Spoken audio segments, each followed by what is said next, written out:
News. A lot of people talking about this little boy who searchers found dead after he wandered away from his home is Tony Eugene Cory-Ferguson.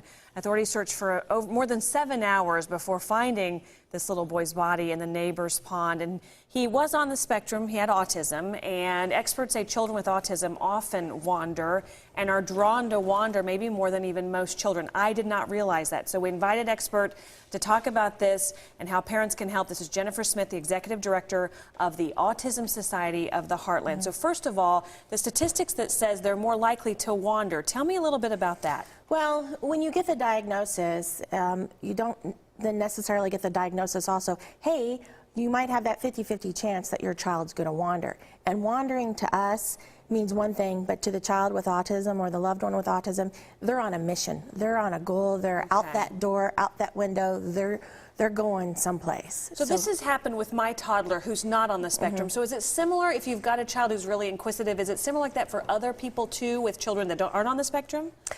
It can be, but many times they can react differently. Okay, when there's a child with autism, whenever they're on a mission, they're ready to go someplace. So when you say stop, they don't necessarily stop. Okay. Or they can slip through a door and don't know the boundaries that they need to stay within their home, or if you're out and about, they just may wander. They see a dog, they're going to go chase that dog. Okay. So. And drawn to water. Yes. Drawn to water. This is a common problem. Yes, and unfortunately, it's basically 91% of children that have passed away from drowning with autism, you know, and it's so sad. And one thing that we really try to do to help educate families to know what is around them and why are they drawn to water.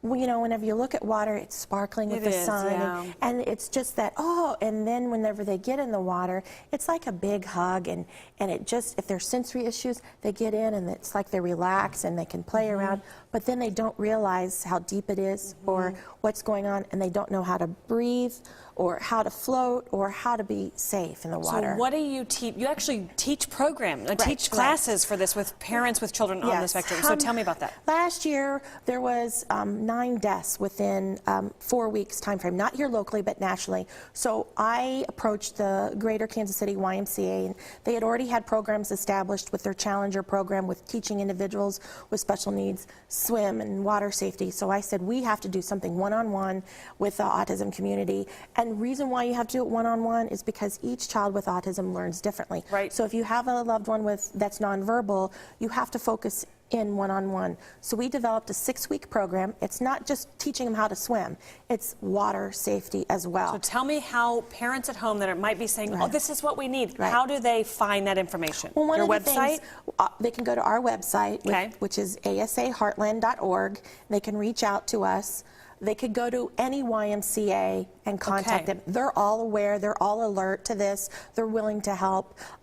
Cost, will work with the cost because... What is the cost if you... We set up a program. It was $20 for 6 weeks. Okay, but you'll work with them. We work with them because we want everyone to learn this water safety. It's not just about water safety. It's also preparing in your home. Preparing your home, your neighbors, and your community. And to Google map your home and see what bodies of water are around you. That's a good idea. All right. Because you never know. All right. Well, the websites are there, and we'll make sure we get those links on our website at kshb.com too, just to make it easy for you. That'll be up pretty soon. So Gary, it's a sad reminder. That's something we need to address, especially during the warm season. It got warmer today.